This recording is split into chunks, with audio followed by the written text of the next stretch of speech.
तो हम लोगों ने लिंक के बारे में पढ़ रहे थे कि काइनेमेटिक लिंक क्या होती है, ठीक है। रिजिड लिंक क्या होती है, रेजिस्टेंस बॉडी क्या होती है, रिजिड बॉडी क्या होती है। तो रेजिस्टेंस बॉडी वो होती है which is capable, a body is said to be a resistant body if it is capable of transmitting the required forces with negligible deformation, ठीक है। तो रेजिस्टेंस बॉडी वो होती है जो capable of resistant body is a body which is capable of transmitting force and power with negligible deformation। जबकि जब हम रिजिड बॉडी की बात करते हैं तो रिजिड बॉडी में कोई भी डिफॉर्मेशन नहीं होता है। रिजिड बॉडी में नो डिफॉर्मेशन, कोई भी डिफॉर्मेशन नहीं होता है, ठीक है। कोई भी डिफॉर्मेशन नहीं होता है। और in reality rigid body does not exist, और in reality rigid body exist नहीं करती है, ठीक है। तो यहाँ तक ये समझ में आया कि काइनेमेटिक लिंक क्या होती है, ठीक है। काइनेमेटिक लिंक क्या होती है और रेजिस्टेंस बॉडी क्या होती है, रिजिड बॉडी क्या होती है। अब हमारा अगला टॉपिक है, जैसे काइनेमेटिक लिंक के बारे में पता चल गया, तो अब हमें ये जानना है कि कितनी तरीके के लिंक होते हैं सबसे, ठीक है। कितने तरीके के लिंक की क्लासिफिकेशन, ठीक है। कितने तरीके के लिंक होते हैं, कहाँ कैसे यूज़ होता है, फिर, ठीक है, इसके बारे में हमें जानना है। उसके बाद हम ये देखेंगे कितने तरीके के रिलेटिव मोशंस होते हैं, ठीक है। क्योंकि कोई भी अगर लिंक काइनेमेटिक लिंक होगी तो उसका रिलेटिव मोशन होगा, ठीक है। जैसे कि टाइप्स ऑफ लिंक, ठीक है। तो सबसे सेकंड टॉपिक हमारा है कि टाइप्स ऑफ लिंक क्या होता है, ठीक है। एक चीज़ और, स्ट्रक्चर क्या होता है, स्ट्रक्चर किसको कहते हैं। स्ट्रक्चर बेसिकली क्या है, it is an assemble of a number of resistance body having no relative motion between them and meant for carrying load having straining action, ठीक है। ये क्या है, स्ट्रक्चर क्या है, असेंबली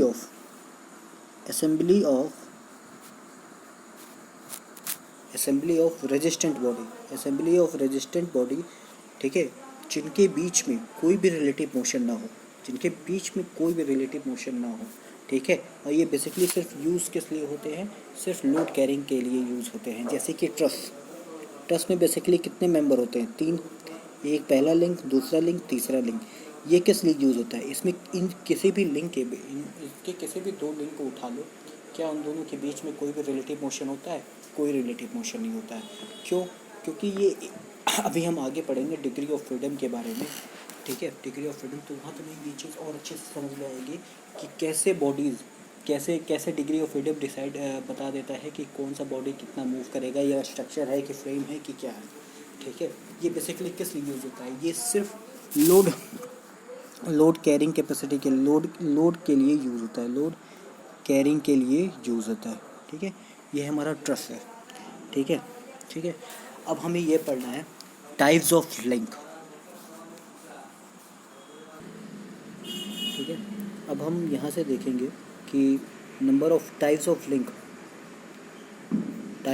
के बारे में अब हम देखेंगे, ठीक है, कि कितने तरीके के लिंक होते हैं, काइनेमेटिक लिंक कितने तरीके के होते हैं। तो देखो, जब देखोगे कि काइनेमेटिक लिंक डिफाइंड है 3 तरीके से, रिजिड लिंक, फ्लेक्सिबल लिंक, ठीक है, और फ्लूइड लिंक या हाइड्रोलिक लिंक, ठीक है। रिजिड लिंक बेसिकली क्या है, ऐसे लिंक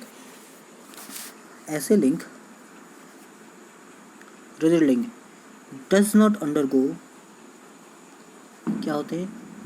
अंडरगो एनी डिफॉर्मेशन, ठीक। या तो इनमें डिफॉर्मेशन क्या होता है, वो नेग्लिजिबल होता है, डिफॉर्मेशन जो होता है 0 होता है, डिफॉर्मेशन अप्रॉक्सीमेटली, ये कह लो अप्रॉक्सीमेटली 0 होता है। कि ऐसा कोई भी लिंक जिनमें के डिफॉर्मेशन जो है वो नेग्लिजिबल हो, उसको हम कहते हैं रिजिड लिंक। जैसे कि हमारा क्रैंक, कनेक्टिंग रॉड, ठीक है, पिस्टन, ये सारे के सारे क्या है, क्या वो अपने मूवमेंट के अलॉन्ग इनमें कोई भी डिफॉर्मेशन होता है, नहीं, कोई भी डिफॉर्मेशन, और डिफॉर्मेशन होता भी होगा तो इतने छोटे स्केल पे होता होगा कि जो हम अपनी नेकेड आई से हम नहीं देख सकते, ठीक है, नेकेड आई से नहीं देख सकते, ठीक है। तो ऐसे लिंकों को हम क्या कहते हैं, रिजिड लिंक। फिर दूसरा आता है फ्लेक्सिबल लिंक से, इसमें क्या है कि डिफॉर्मेशन तो होते हैं लेकिन परमिसिबल रेंज में, ठीक है, परमिसिबल, जिससे कि हमारे ऑपरेशन में कोई डिफरेंट ना हो, जैसे कि बेल्ट, रोप, चैन। ठीक है, जो चैन होता है उसमें क्या है, उनमें जो ग्रुप्स, जो दो चैन एक दूसरे कनेक्टेड होते हैं, जब भी वो टाइट होते हैं तो देखो वो खिंचते हैं एक दूसरे से, या कंप्रेस जब होते हैं, मतलब जब ढीले हो जाते हैं तो हल्के से दब जाते हैं। ठीक है, तो उनमें भी डिफॉर्मेशन होता है, लेकिन एक परमिसिबल लिमिट के अंदर होता है, उससे ज़्यादा नहीं हो सकता। उससे ज़्यादा होने पे वो टूट जाएगा या ब्रेक डाउन कर जाएगा। ठीक है, फिर तीसरा हमारा आता है फ्लूइड लिंक। फ्लूइड लिंक क्या कहता है कि when the when the power is transmitted because of fluid pressure. ठीक है, जो अभी तक देखो, अभी तक हमारा जो भी जिस भी लिंक की वजह से जो पावर ट्रांसमिटेड होता था वो सॉलिड था। ठीक है, तो एक दूसरे से कंप्रेशन या टेंशन के फोर्सेस की वजह से एक दूसरे को ट्रांसमिट कर रहा था। अब जब भी अगर हमारा लिंक when the pressure या force or power are transmitted because of fluid pressure, then then the then the fluid behaves, इस केस में लिंक, जैसे कि हाइड्रोलिक प्रेशर के थ्रू अगर हम, जैसे डिस्क ब्रेक में हम क्या यूज़ करते हैं, डिस्क ब्रेक में हम आगे जो फ्लूइड होता है उसको हम प्रेस करते हैं, तो वो क्या करता है, वो फ्लूइड के प्रेशर के थ्रू हम फोर्स एक्ट कराते हैं डिस्क ब्रेक पे हम फोर्स एक्ट कराते हैं, जो उसको प्रेशर करती है, तो जो डिस्क को पकड़ लेती है। ठीक है, वहाँ पे एक्ट होता है। ठीक है, जैसे कि हाइड्रोलिक ब्रेक हो गया, हाइड्रोलिक क्रेन हो गया, एटसेट्रा, ये सारे के सारे क्या हैं, ये फ्लूइड लिंक है। ठीक है, ये सीधी सी बात है, जहाँ भी पावर ट्रांसमिशन जो है via through through hydraulic link, through किसी थ्रू अ फ्लूइड होगा, बिकॉज ऑफ फ्लूइड प्रेशर होगा।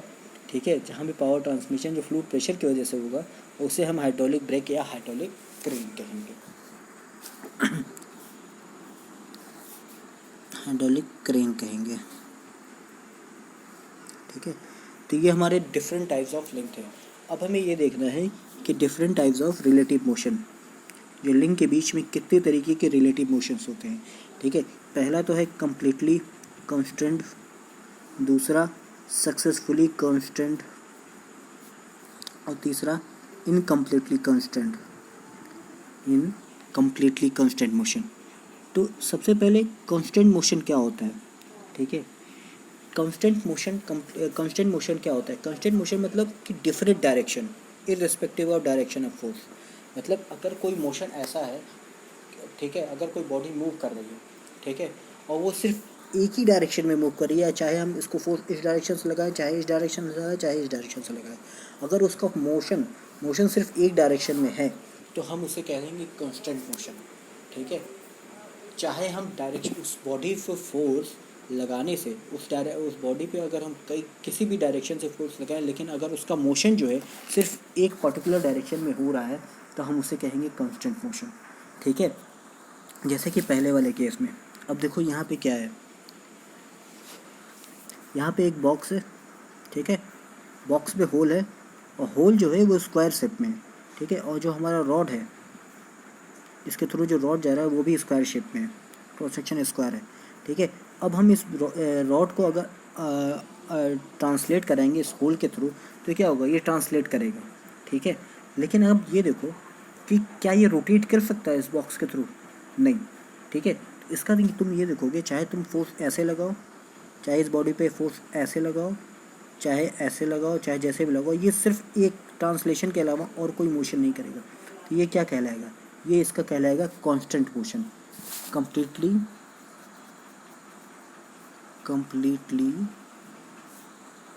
कांस्टेंट मोशन, इसको हम कहेंगे कंप्लीटली कांस्टेंट मोशन। ठीक है, इसको हम क्या कहेंगे, कंप्लीटली कांस्टेंट मोशन। ठीक है, ठीक। अब दूसरा आता है हमारा सक्सेसफुली कांस्टेंट मोशन। ठीक है, अब इसमें हम क्या करते हैं कि बाय एक्सटर्नल फोर्स हम क्या करते हैं कि उस बॉडी के मोशंस को, इसमें ये होता है कि अगर हम किसी डिफरेंट इसमें क्या होता है कि जो बॉडी है वो जब उसके एक या एक से ज़्यादा मोशन हो सकते हैं। ठीक है, लेकिन हम क्या करते हैं, इस पर एक्सटर्नल फोर्स के थ्रू इसके मोशन को कांस्टेंट बनाते हैं, एक डिफरेंट डायरेक्शन में करते हैं, जैसे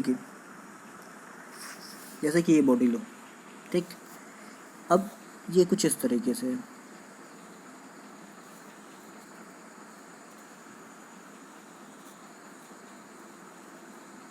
ठीक, सर्कुलर बॉडी है। ठीक, यहाँ पे ऐसे सर्कल, ठीक। अब ये बॉडी क्या है, अब ये बॉडी आगे ऊपर नीचे ट्रांसलेट भी कर सकती है इस होल के थ्रू, ये और बड़ा है, ठीक है, और साथ में ये रोटेट भी कर सकती है, ठीक। लेकिन अगर हम यहाँ पे एक फोर्स लगा दें, इसके ऊपर से बॉडी को फोर्स लगा दें, तो ये क्या होगा, हम किसी भी डायरेक्शन में फोर्स लगाएं तो ये क्या होगा, ये सिर्फ रोटेट करेगी, इसके पास रोटेशन के अलावा और कोई मोशन नहीं होगा। तो ये क्या है, हमने एक एक्सटर्नल फोर्स के थ्रू इसके मोशन को कंस्टेंट किया। इसमें क्या है, हमने एक एक्सटर्नल मोशन के थ्रू, एक्सटर्नल फोर्स के थ्रू हमने क्या किया, इसके मोशन को कंस्टेंट किया। तो हम इसे क्या कहेंगे, सक्सेसफुली कंस्टेंट, ठीक है, सक्सेसफुली कंस्टेंट मोशन, ठीक, सक्सेसफुली कंस्टेंट मोशन। फिर अब उसके बाद हमारा तीसरा आता है हमारा इनकम्प्लीटली कांस्टेंट मोशन।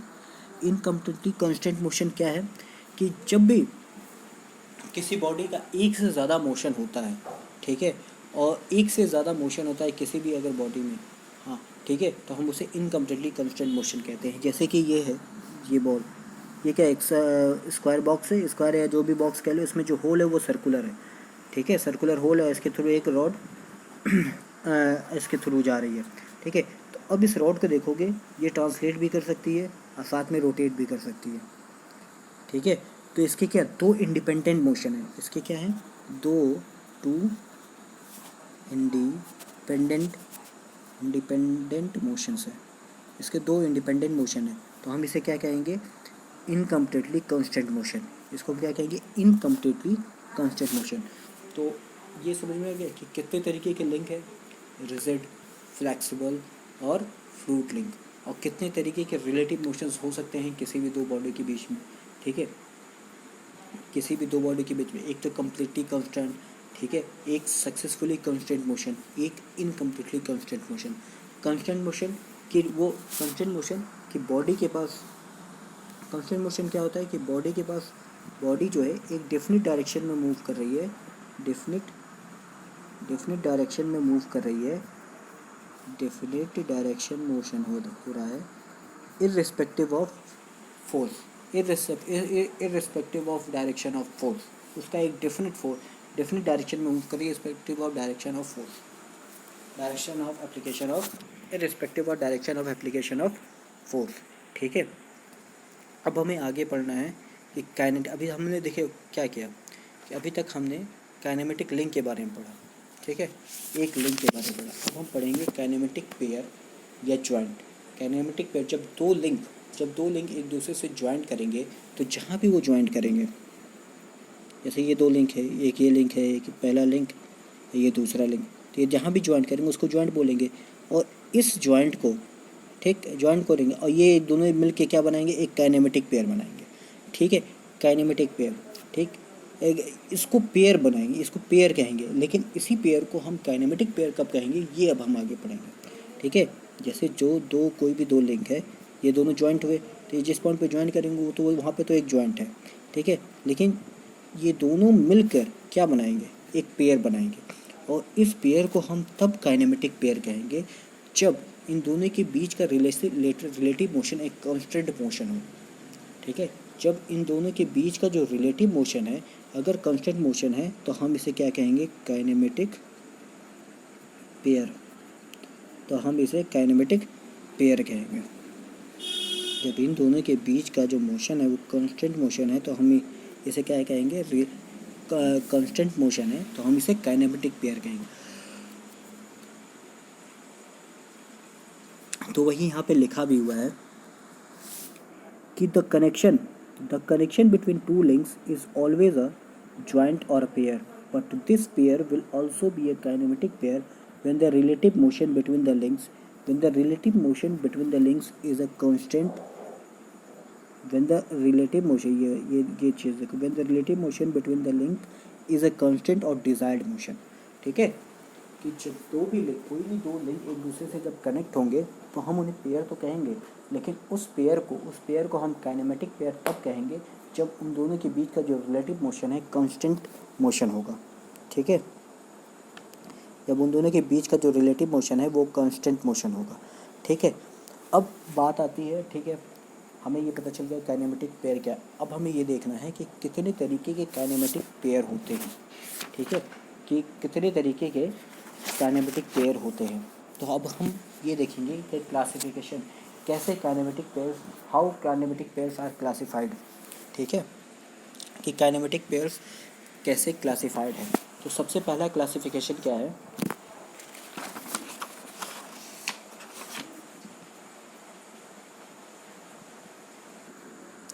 अब हमें क्या पढ़ना है कि different types of kinematic pair. ठीक है, कि इनकी क्लासिफिकेशन कैसे होती है। तो सबसे पहला जो क्लासिफिकेशन है, according to the type of relative motion, मतलब उन दोनों लिंक के बीच में कोई भी अगर दो पेयर है, काइनेमेटिक पेयर है, उन दोनों के बीच का जो मोशन है वो कैसा है, उसके अकॉर्डिंग अगर हम क्लासीफाई करते हैं तो कैसे होता है। तो इसमें सबसे पहला टर्निंग पेयर, या इसको रिवॉल्यूट और पिन जॉइंट भी कहते हैं। दूसरा sliding pair, rolling pair, screw pair. ठीक है, और इसके बाद आता है स्फेरिकल पेयर। ठीक है, तो जैसा कि इन सबका नाम ही सजेस्ट कर रहा है टर्निंग पेयर, मतलब दोनों के दोनों पेयर, ठीक है, एक दूसरे के अबाउट टर्न करेंगे।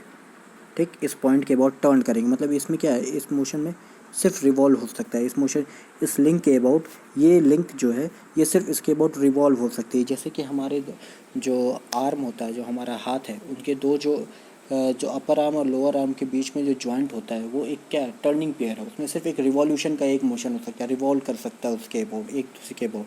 ठीक है, इसको हम क्या करेंगे, टर्निंग पेयर कहेंगे। ठीक है, turning pair, revolute pair, pin joint. ठीक है, when relative motion is pure turning, जब हमारा रिलेटिव मोशन जो उन दो पेयर के बीच का जो रिलेशन होता है बिटवीन द टू पेयर्स, वो सिर्फ प्योर टर्निंग हो between the two pairs, between the pairs is pure turning, pure turning. तो हम उसे क्या कहेंगे, रिवॉल्विंग पेयर या टर्निंग पेयर, रिवॉल्यूट और पिन जॉइंट। फिर दूसरा आता है हमारा स्लाइडिंग पेयर। स्लाइडिंग पेयर क्या है कि when the relative motion is pure sliding, जैसे ये बॉडी है, ठीक, ये सरफेस पे है और इस पर ये स्लाइड कर रही है। ठीक है, तो इन दोनों के बीच में जो रिलेटिव मोशन फॉर्म होगा वो क्या होगा, स्लाइडिंग पेयर। ठीक, इन दोनों के बीच में रिलेटिव मोशन जो फॉर्म होगा, sliding pair. When relative motion is pure sliding. फिर तीसरा आता है रोलिंग पेयर। ठीक है, when relative motion is pure rolling, जैसे कि एक व्हील है, साइकिल का पहिया है, वो सड़क पे दौड़ रहा है। ठीक है, वहाँ पे क्या हो रहा है, प्योर रोलिंग का मोशन हो रहा है। ठीक है, तो वो क्या, उन दोनों के बीच में जो विद रिस्पेक्ट टू, अब इसमें भी देखो कि एक लिंक जॉइंट है, जॉइंट किस पॉइंट पे है, जॉइंट इस पॉइंट पे है जहाँ पे व्हील का और सरफेस का, अर्थ का कांटेक्ट हो रहा है, वहाँ पे उस पॉइंट पे लिंक का जॉइंट है। ठीक है, एक दूसरे के रेस्पेक्ट में वो रिलेटिव मोशन हो भी रहा है, रिलेटिव मोशन भी हो रहा है। ठीक है, और हमें ये पता है कि उसमें relative motion, pure rolling motion होती है जब भी टायर मूव करता है। ठीक है, टायर मूव करता है, प्योर रोलिंग मोशन हो रहा है, प्योर रोलिंग मोशन हो रहा है। ठीक है, ठीक है, तो when relative motion is pure rolling, तो हम उसे क्या कहेंगे, रोलिंग पेयर। तब हम उसे क्या कहेंगे, रोलिंग पेयर कहेंगे। फिर तीसरा आता है, चौथा आता है स्क्रू पेयर। स्क्रू पेयर में क्या होता है कि when relative motion is over the thread. ठीक है, when relative motion is over the thread. ठीक, जैसे स्क्रू और नट क्या होता है, नट क्या करता है, वो थ्रेड के ऊपर मूव करता है। और इसमें क्या होता है, दो तरह के मोशन, एक तो रोलिंग भी होती है और एक स्लाइडिंग भी होती है, प्लस स्लाइडिंग, दोनों तरीके के मोशन साइमल्टेनियसली होते हैं। ठीक है, तो ऐसे पेयर को हम क्या कहते हैं, स्क्रू पेयर कहते हैं। कि when relative motion is over the thread जब कोई मोशन होता है, ठीक है, जब relative motion over the thread हो तो हम उसे क्या कहेंगे, स्क्रू पेयर कहेंगे। फिर आखिरी आता है तुम्हारे स्फेरिकल पेयर। बाइक का जो मिरर होता है वो अप्रॉक्सीमेटली 360 डिग्री मूव करता है। ठीक है, ऐसे पेयर को हम क्या कहते हैं, when rotating motion is a 3D motion, या हमारे हाथ की कलाई, हमारे जो लोअर आर्म है उसके रिस्पेक्ट में वो अप्रॉक्सीमेटली 360 डिग्री मूव करती है, तो हम उसे क्या कहेंगे, स्पेरिकल पेयर और ball in socket joint. Spherical pair और इसको बॉल इन सॉकेट जॉइंट, ये छिप गया है, ball in socket joint pair कहेंगे। ठीक है, इसको ball in socket joint pair कहेंगे। When the relative motion is 3D motion that is spherical motion, ठीक है। फॉर एग्जांपल इस पे बाइक का मिरर, ठीक है। तो अब यहाँ पे ये देखोगे, ये जो डायग्राम दे रखा है, ठीक, ये कैसे दे रखा है कि ये है, ठीक, इसमें छोटे छोटे बॉल बने हैं, ठीक है, ये बॉल है और एक ये है, ठीक। तब यहाँ देखोगे ये बॉडी 1 2 तुम्हारा ये है, 3 तुम्हारा ये है। तो 1 और 2 के बीच में कैसा मोशन हो रहा है, ये क्या है, बॉल है, सारे के सारे इसके ऊपर रोल कर रहे हैं, तो इसके पीछे रोलिंग मोशन हो रहा है, ठीक ठीक। और 2 और 3 के बीच में, 2 और 3 के बीच में क्या हो रहा है, रोलिंग मोशन। लेकिन 1 और 2 के बीच में क्या हो रहा है, टर्निंग मोशन। 1 और 3 के बीच में क्या हो रहा है, टर्निंग मोशन। 1 और 3 के बीच में देखो यहाँ पे लिखा भी हुआ है, 1 और 3 के बीच में क्या हो रहा है, टर्निंग मोशन। 1 और 2 के बीच में क्या हो रहा है, रोलिंग मोशन। उसी तरह 2 और 3 के बीच में क्या हो रहा है, रोलिंग मोशन। और 1 और 3 के बीच में टर्निंग मोशन, ठीक। ये हमारा पहला क्लासिफिकेशन था, जो according to the type of relative motion, मतलब उस पेयर के बीच के जो मोशन है वो किस, उनके बीच का जो रिलेटिव मोशन है वो कैसा है, उसके अकॉर्डिंग था। अब हमारा सेकंड क्लासिफिकेशन है कि according to the type of contact, according to the type of contact, कि मतलब जो पेयर है उन दोनों का कॉन्टैक्ट कैसा है, ठीक है। तो इसमें 3 तरीके के आते हैं, एक तो तुम्हारा लोअर पेयर, हायर पेयर और तीसरा रैपिंग पेयर। जब भी किसी दो बॉडी के भी दो लिंक के बीच में पॉइंट, समझे, जब भी किसी दो लिंक के बीच में सरफेस कांटेक्ट है, जहाँ भी सरफेस कांटेक्ट होगा किसी भी दो लिंक के बीच में, वो क्या होगा, लोअर पेयर, सरफेस कांटेक्ट। जहाँ भी सरफेस कांटेक्ट होगा वहाँ पे उसको हम क्या कहेंगे, लोअर पेयर। और जहाँ भी लाइन या पॉइंट का कांटेक्ट होगा हम उसे क्या कहेंगे, हायर पेयर, ठीक है।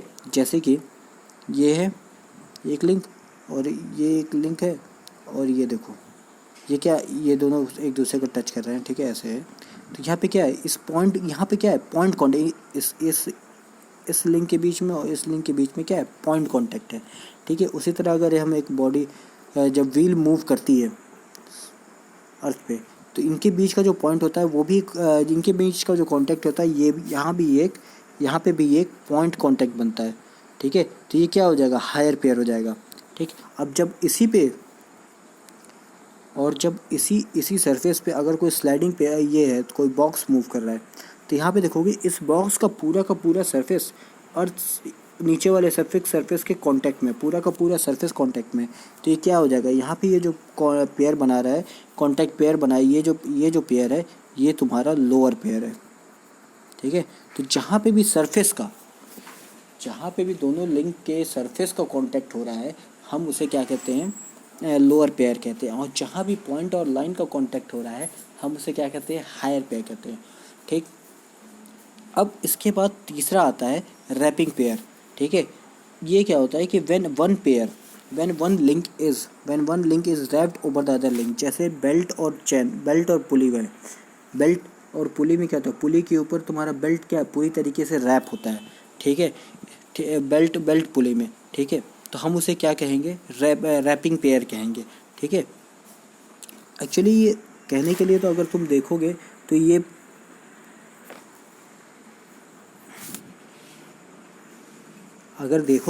तो ये तुम्हें ये लगेगा कि ये तो सरफेस कांटेक्ट है, लेकिन जब हम इसे अंडर हाई मैग्नीफिकेशन माइक्रोस्कोप के ऊपर देखेंगे, के अंदर देखेंगे, अंडर माइक्रोस्कोप देखेंगे, तो इसमें क्या होगा कि मल्टीपल पॉइंट कांटेक्ट बनते हैं। बेल्ट और पुली के केस में multiple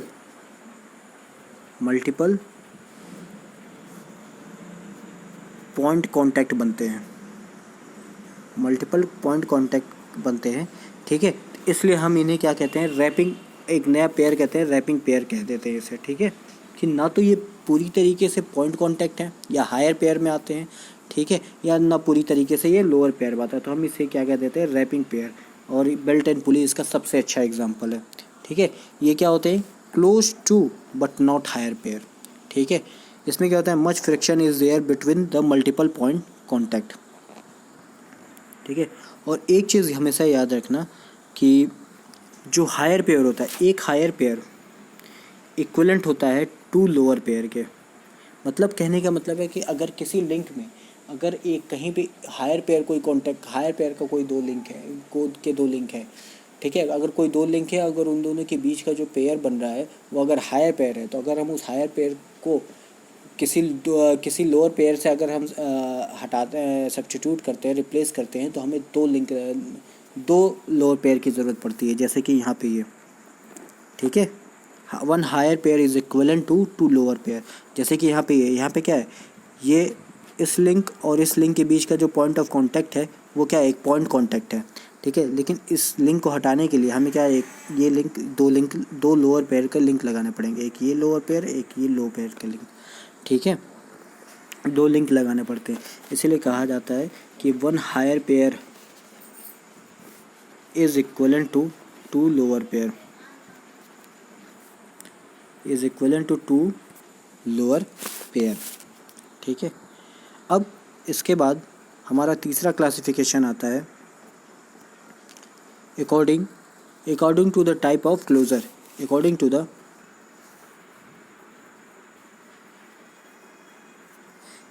the type of closure, ठीक है। इसमें दो तरीके के आते हैं, एक तो सेल्फ क्लोज्ड, एक तो तुम्हारा सेल्फ क्लोज्ड पेयर, और दूसरा आता है force closed pair. Self closed pair मतलब जिन दो पेयर्स के बीच में जो कांटेक्ट है वो परमानेंट कांटेक्ट है, मतलब वो क्लोज पेयर बना रहे हैं कि जैसे कि all the lower pair and some higher pair are closed pair, ठीक है, जो परमानेंट कांटेक्ट बना रहे हैं, जिनके बीच में दो पेयर के बीच में अगर परमानेंट कांटेक्ट है तो हम उसे क्या कहते हैं, सेल्फ क्लोज्ड पेयर, ठीक है। दूसरा आता है force closed pair. Force closed pair क्या है, जहाँ पे हम बाई एक्सटर्नल फोर्स हम उन दो लिंक के बीच का वो जो एक पेयर है उनके बीच का जो कांटेक्ट है हम बाई फोर्सफुल कांटेक्ट, मतलब एक्सटर्नल फोर्स के थ्रू, इसमें क्या है, एक्सटर्नल फोर्स के थ्रू हम उनका कांटेक्ट बना रहे हैं, एक्सटर्नल फोर्स। अब जैसे कि ये है, हम यहाँ इसकी बात करते हैं। अब देखो इस लिंक और इस लिंक के बीच में कांटेक्ट बनाने के लिए हमें क्या है, एक स्प्रिंग की ज़रूरत, एक स्प्रिंग की, ये क्या है, ऐसे है ना, ठीक। अब अगर ये स्प्रिंग ना हो,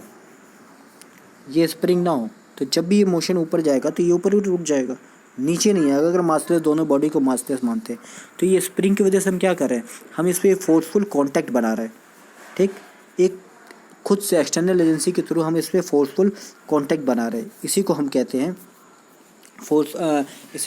हैं फोर्स क्लोज्ड पेयर, ठीक है। तो इसके एग्जांपल में देखो क्या है, एक higher pair in cam and follower, ठीक, automatic clutch operating system and door closure, ठीक है। ऑटोमेटिक क्लच ऑपरेटिंग सिस्टम में भी हम सेंट्रीफ्यूगल फोर्स के थ्रू क्लच प्लेट के बीच का जो कांटेक्ट बना के रखते हैं, ठीक है।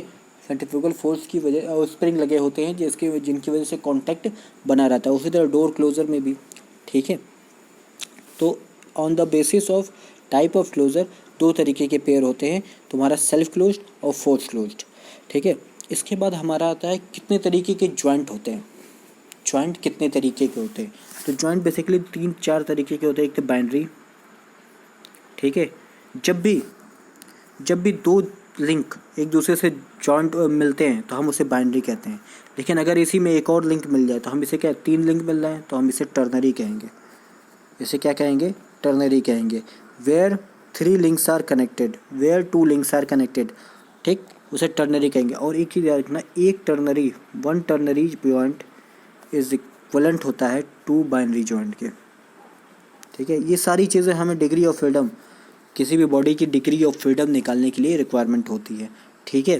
बिकॉज ओनली 2 लिंक्स, क्यों, क्योंकि because only 2 links are independent, जो तीसरा होता है उन्हीं दोनों से मिलकर बना होता है, ठीक है। तो ये याद रखना कि one ternary link is equivalent to 2 binary link.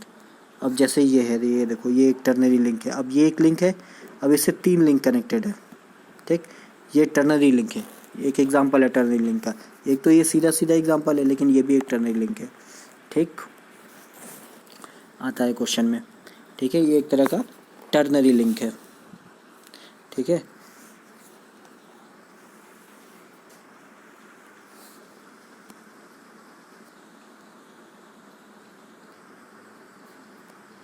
ठीक है। उसी तरह क्वाटरनरी लिंक होता है, जहाँ भी 4 लिंक एक दूसरे से कनेक्टेड होते हैं, ठीक है, हम उसे क्वाटरनरी लिंक कहते हैं, ठीक है, क्वाटरनरी लिंक, ठीक है। और एक क्वाटरनरी लिंक जो है 3 बाइनरी लिंक के बराबर होता है, ठीक है। एक क्वाटरनरी लिंक 3 बाइनरी लिंक के बराबर होता है। सबसे अच्छा एग्जांपल देखो यहाँ पे, ये एक क्वाटरनरी लिंक है और एक quaternary link 1 quaternary is equivalent to 3 binary link. 3 binary link के बराबर होता है। एक क्वाटरनरी लिंक 3 बाइनरी लिंक के बराबर होता है, ठीक है, और रेस्ट इंडिपेंडेंट होते हैं, ठीक है। अब इसके और एक चीज़ और कि अभी तक जो हमने एक पेयर पढ़े थे, रैपिंग पेयर, स्फेरिकल पेयर, ठीक है, wrapping pair, spherical pair, returning pair, इसके अलावा एक सिलिंड्रिकल पेयर भी होते हैं, ठीक है। और cylindrical pair allows both rotation and translation. अब जैसे कि सिरिंज के अंदर क्या होता है कि वो ट्रांसलेट भी कर सकता है, रोटेट भी कर सकता है, उसको हम सिलिंड्रिकल पेयर कहते हैं, ठीक है, ऐसे मोशन को, ठीक है। वो अलाउ क्या करता है, both translation and rotation, both rotation and translation. A cylindrical pair allows both rotation and translation between element 1 and 2, which can be expressed as 2 independent coordinate angle, theta और जो, ठीक है, थीटा और सारी चीज़ें। तो हमने काइनेमेटिक पेयर पढ़ लिया, ठीक है, काइनेमेटिक लिंक पढ़ लिया, ठीक है, काइनेमेटिक पेयर पढ़ लिया, लिंक पढ़ लिया, कितने तरीके के लिंक होते हैं, पेयर्स कितने तरीके होते हैं, जॉइंट क्या होते हैं, ठीक है। जब सारे के सारे लिंक एक दूसरे से कनेक्टेड हो, मतलब पहला लिंक आखिरी लिंक से कनेक्टेड हो, ठीक है, एक क्लोज सर्कल बनाए, ठीक है, एक क्लोज लिंक बनाए, क्लोज चेन बनाए, ठीक है, तो उसके बाद क्लोज चेन बनाए और उसके बाद उनके बीच का जो रिलेटिव मोशन हो, ठीक है, इस तरीके से हो कि सारे के सारे रिलेटिव मोशन कांस्टेंट हो, मतलब एक डेफिनेट डायरेक्शन में मूव कर रहे हो, ठीक है, तो उस चेन को हम कहते हैं काइनेमेटिक चेन। जैसे कि यहाँ पे देखो लिखा भी हुआ है, if all the links are connected in such a way that first link is connected to the last link in order to get close chain, and if all the relative motion in this closed chain are constant, then such a chain is known as kinematic chain. जैसे ये चैन है, एक link ये link हो गया, एक ये link हो गया, एक ये लिंक हो गया। अब देखो पहला लिंक, ये पहला, दूसरा, तीसरा, चौथा, ठीक, यहाँ पे पहला लिंक चौथे आखिरी लिंक से कनेक्टेड है और इन दोनों के बीच, सारे लिंक के बीच का जो रिलेटिव मोशन है एक कांस्टेंट मोशन हो, मतलब एक डिफरेंट डायरेक्शन में मूव कर रहा हो, ठीक है। तो ऐसे चैन को, ऐसे क्लोज चैन को हम क्या कहेंगे, काइनेमेटिक चैन कहेंगे, और ठीक है। और उसी काइनेमेटिक चैन को जब हम एज अ मैकेनिज़्म, ठीक है, वो उसी काइनेमेटिक चैन से हमें क्या मिलता है, मैकेनिज़्म मिलता है, डिफरेंट तरीके के मैकेनिज़्म मिलते हैं, ठीक है, वो हम अभी आगे पढ़ेंगे, ठीक है। डिफरेंट तरीके के मैकेनिज़्म मिलते हैं, ठीक है। उसी मैकेनिज़्म से हमारा मशीन बनता है। जब हम उसे यूटिलाइज़ करते हैं तो हमारा मशीन प्रोड्यूस होता है, मशीन बनता है। अभी हम आगे इसके बारे में देखेंगे, मशीन बनता है, ठीक है। टू यूज़ दिस चैन, ठीक है, और इसको यूज़ करने के लिए, मैं चैन को यूज़ करने के लिए हम क्या करते हैं, एक लिंक को फिक्स करते हैं। वो भी चीज़ हम अभी आगे देखेंगे कि कैसे हम फिक्स करके डिफरेंट तरीके के मैकेनिज़्म को ऑब्टेन करते हैं और जिनसे हमारे डिफरेंट तरीके के मशीन फॉर्म होते हैं, ठीक है, जो हमें आउटपुट या जो भी डिज़ायर्ड आउटपुट हमें चाहिए होता है उसके अकॉर्डिंग, ठीक है। तो काइनेमेटिक चेन्स क्या होती है, ठीक है, काइनेमेटिक चेन क्या होती है, इसमें 2 चीज़ें हैं कि एक तो सबसे पहली चीज़ क्लोज चेन होनी चाहिए, ठीक है, पहला लिंक आखिरी लिंक से कनेक्टेड होना चाहिए, और जो दोनों कोई भी लिंक हो, all relative motions between the links are constant, ठीक है, all the motions between the number of links are constant. If all, इसलिए कहा गया है कि काइनेमेटिक चेन्स क्या होती हैं, if all the links are connected in such a way that first link is connected to last link in order to get close chain, and if all the relative motion in this closed chain are constant, then such a chain is known as kinematic chain, ठीक है। और इस ऐसे चैन को हम क्या कहेंगे, kinematic चैन कहते हैं, ठीक है, ठीक है। अब इसके आगे हमारा क्या है, डिग्री ऑफ फ्रीडम। अब डिग्री ऑफ फ्रीडम हम अगली क्लास से पढ़ेंगे। Thank you.